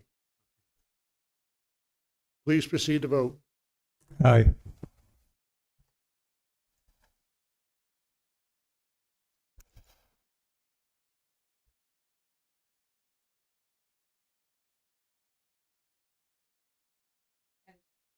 That is unanimous. Be it resolved that upon the recommendation of the superintendent of schools, the Board of Education does hereby approve the 2025 to 2029 collective bargaining agreement between the Tri-Valley Central School District and the Tri-Valley Essential Support Staff Association. Congratulations.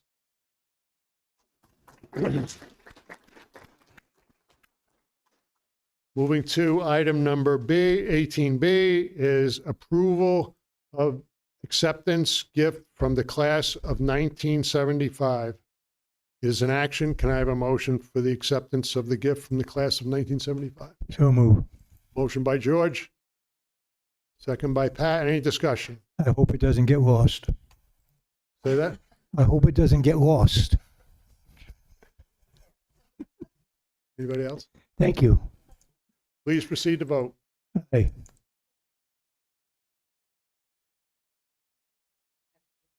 That is unanimous. Be resolved that upon the recommendation of the superintendent of schools, the Board of Education approves the acceptance of the gift of a bench donated and dedicated to the Tri-Valley Central School District by the class of 1975.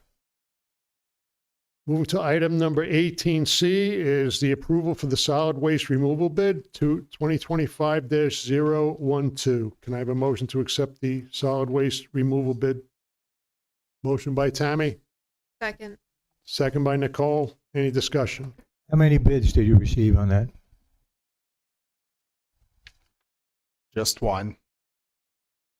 And that's done through DCMO BOCES, and other schools in the county have also only had one, whether they've done them directly or through BOCES.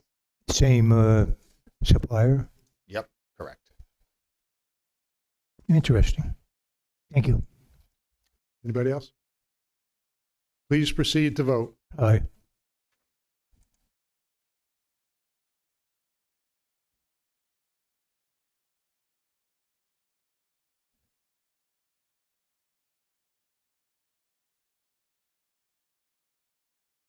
Nothing come up.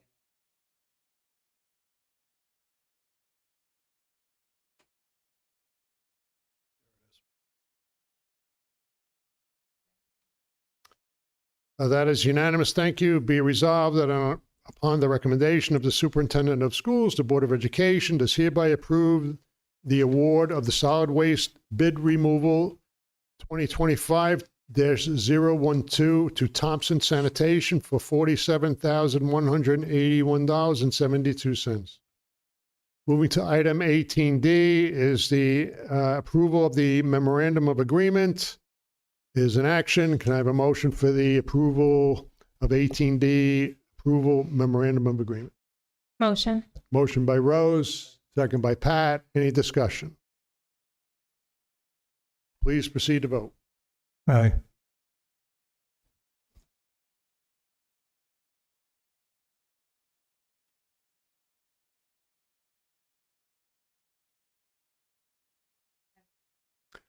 That is unanimous. Thank you. Be it resolved that upon the recommendation of the superintendent of schools, the Board of Education does hereby approve the memorandum of agreement between the Tri-Valley Central School District and Katie Gray as attached to the public portion of the agenda.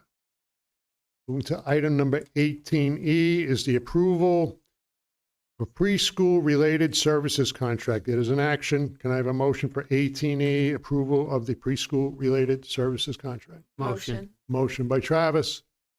Second. Second by Nicole. Any discussion? Aaron, could you expand on that? What exactly is that? Because I see there was two of them. Yeah, so we have a lot of these that we get at the end of the year to for the following year. So this is with Sullivan County for any services they provide to our preschool children because they're not eligible for our special ed services in our district. So if we have a 3-year-old that is in our district that requires speech services or an, occupational therapy or physical therapy, then a person from the county provides that. And then once they're school age eligible, then they go under us. So the county picks up the tab on that? They have funds for that? Yes. Through the legislature? Yes. Well, that's a good program. Mm-hmm. Thank you. You're welcome. Some of our students live in Ulster County. Does Ulster County foot the bill for that, or does it all fall under Sullivan? No, Ulster does theirs. Mm-hmm. Anyone else? Please proceed to vote. Aye. That is unanimous. Thank you. Be it resolved that upon the recommendation of the Superintendent of Schools, the Board of Education does hereby approve the 2025 to 2026 preschool-related services contract between the Tri-Valley Central School District and the County of Sullivan as attached to the public portion of the agenda. Moving to item number 19 is board comment session. George? Don't mean to belabor the meeting, but there's a number of things since it is the last meeting. The election machine, I had a lot of comments on that. You know, I know we talked about it, but are we going to make sure it is not going to happen next year? We already have made sure it's not going to happen next year. Thank you. We had to adjust that to make sure that that the voter was able to vote for one or however many board members there were. Yes. Or none. Right. Yes. Anytime, and I'm a big proponent on kids not getting hurt here, no matter who they are. And I understand there were some kids hurt from a game with too many kids involved with, and not a good quality game for so many kids. So I would hope that that type of stuff is being addressed by the proper people. I'm not trying to make a big deal out of it, but kids were hurt. It was addressed And what made immediately. matters worse, there was no ice. So, you know, it compounds the injuries. We do have a trainer here. We put a lot of money in the trainer for making sure our athletes don't get hurt. But when they get hurt in school by something that really shouldn't happen, you know, we just need to move on from it. That's all, and learn from our mistakes. Thank you. Geese. That seems to be a popular subject around this area. What are we doing with that down there? Because it is a public health issue. It is. We are looking at purchasing some decoys to start with that. That'll probably be our cheapest way to try to distract them. You know, they migrate here. We monitor it. I know our maintenance guys are outside working on our grounds and chasing them away from the campus as much as possible. They're power washing areas. But we think we're going to try decoys and see if that's a solution that helps deter them a little bit before we look into the more expensive options. Has the DEC been contacted? They have not this year, no. There is a program for that. There is. Last year we looked into it. It's quite extensive. There's a lot of permits required, and it takes a lot of time to get that approved to bring that to light. I mean, what kind of permits? I mean, would they do the work of getting rid of them? Is that, or is it up to us to get rid of them? I think they are the ones that come in and get rid of them or help us get rid of them. From what I know, the DEP has a program where they do what they call addling the eggs, where they coat the eggs that are on the reservoir, keep the population down, because the eggs will never hatch and the birds sit on the eggs long enough that they won't lay another clutch of eggs. That's one thing the DEP does. On the reservoir, we do bird harassment at times, which forces the birds off the reservoir, which could come here. Geese have a time during the summer where they can't fly, and that's the time, if you're going to get a permit, that you're going to, if they're here and they can't fly, that's when you're going to round them up. You're going to look to get rid of them. When they can fly, they're just going to keep taking off. You're not going to shoot them on the school grounds. You're going to round them up like you would like chickens in a yard and just get them to their fate. So that's kind of how it works, but it's not an easy process. No, I realize that, and a lot of communities are having that problem, but to just ignore it is not helping our situation here at all. And the DEC should be ashamed of themselves if they're not going to respond to such things as a school. My goodness. I agree the DEC should. The DEP, we're good. No. That's who I represent here. I'm clear. DEC. Yeah. Okay. I want to be clear.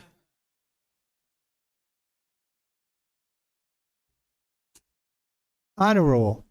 I was reading the paper, which I try to do a lot, and I believe for the first time this last semester, we had kids in there that I believe it was 7 through 12. How did that come about? So because we have a communication person full-time with us this year, she's been really proactive about getting those names in the paper all quarter. So they're going into the Townsman, and then she tries to get them into the Democrat as well. That's the first time I saw it in the Democrat, though. Mm-hmm. I think it's been in at least one other time. Okay. Yeah. Did it cost anything? No. Nope. Okay, thank you. Mm-hmm. Yearbook. What's the status of yearbook? I haven't gotten one yet. I mean, I'll pay for it, but, this yearbook, the one we had our pictures taken for. I will make sure you have one. I mean, I haven't seen it yet either. for the board, right? I mean, as well, everybody, right? Everybody wants one? We have to order one. If you would like us to order one for the board, for each board member, we can do that as well. Well, order one for me. I don't know about anybody else. If they don't want it, God bless them. We will get you one. How many graduates this year? And are we working on any that not going to make it, or are they going to make it, or? What are we, 67? 67, 66 and a half right now. We're close. We're gonna drag them. I told you. They're gonna be there. And what's the amount of population we have as seniors? 67. 67. So we're going to get all of them. Right now we're at 66 and a half. Okay. Mm-hmm. Last but not least, unfortunately, I have to bring this up. I've been hammered, called. I never get calls at home, and I've approached a lot in the public, and people are very upset. And I understand why they're upset, because lately, the Tri-Valley motto, which was developed years ago, and that was a lot of passion put into that name. And kids today still come to Tri-Valley like you just had a reunion here. They come here to visit Tri-Valley. And to use that name that specifically meant for Tri-Valley is important to everybody. And to take it out of context or to use it in a different manner, maybe for some people, they feel it's wrong. We need to be cautious about that. We need to have Tri-Valley, really Tri-Valley. And if any events go on, we should really be promoting Tri-Valley in Sullivan County. I know the school board, Sullivan County School Boards, is a mission trying to get more appearances before our legislators, which we're working on, which we feel is very important. Get everybody involved. We're trying to work on education, building that bond between our legislators and our educators. Maybe we can get more funds here. Maybe we can get more done for upstate schools. But really, people really are upset. So we need to be cautious. All right, let's move on. We have to go. That's all I was going to say. Wrap up. Okay. Nicole? Couple of things. The 4th through 7th grade band concert and chorus concert, they were wonderful. Seeing that the 4th graders didn't perform at the beginning of the year, and now they did a wonderful job. Miss TG, her selection was phenomenal. Kudos to the music department. With that, Regina Hartman also did a assembly where the 2nd through 4th graders presented during the day. You can just see the passion that she has and how that transfers into our students. It was so cute, so incredible. You could see all their hard work, so kudos to them. And then also kudos to the 2nd graders that went to Bethel Woods today. They were reminded that they're representing our district, and they represented us wonderfully today. So kudos to that little group of children. They were awesome. Thank you. Tammy? I'd just like to say congratulations to all the newly tenured teachers tonight.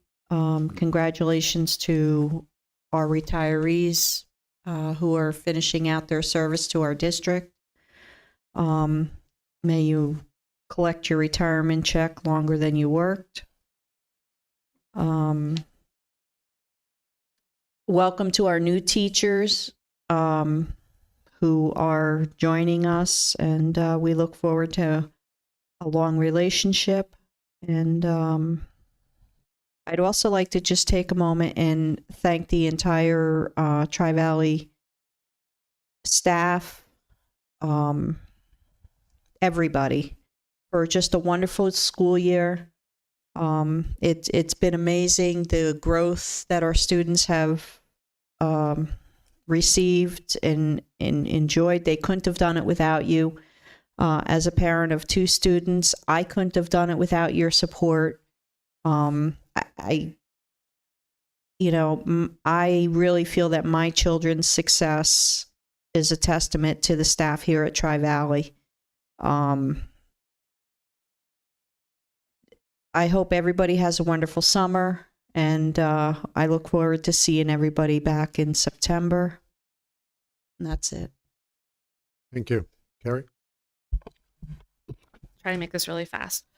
Civics presentations today, Matt, they were phenomenal. They were probably the best presenters I've seen in a long time. They were really well prepared and very passionate about each and every one of their projects, and also planning out how their projects are going to move forward with somebody else backing those projects up to make sure that they continue. So always my favorite part of the school year is watching those civics presentations.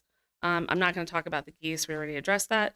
Into the Woods Junior was absolutely adorable. So incredibly well done.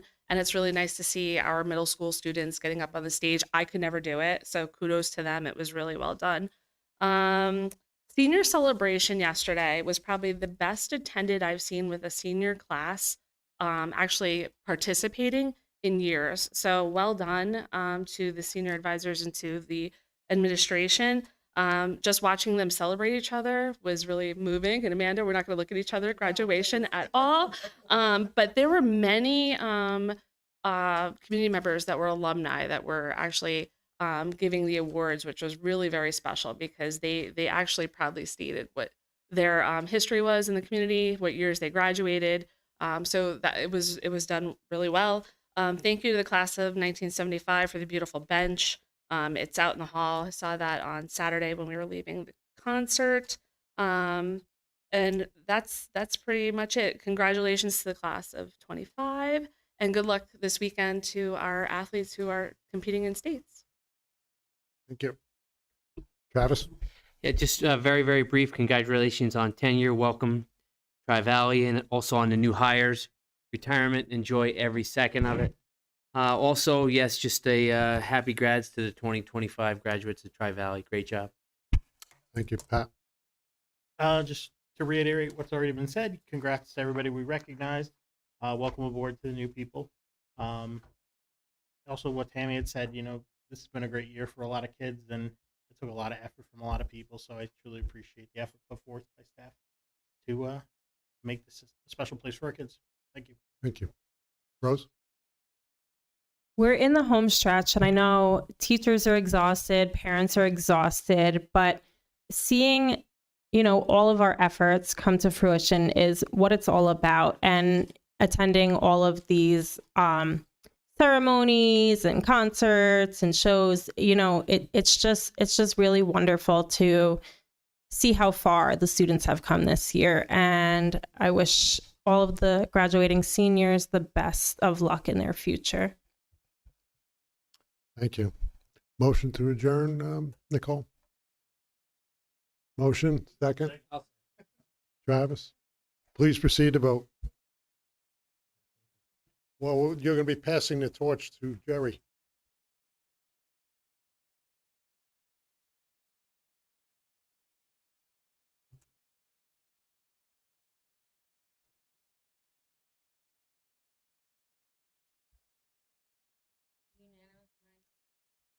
That is unanimous. Thank you. It is 9:22.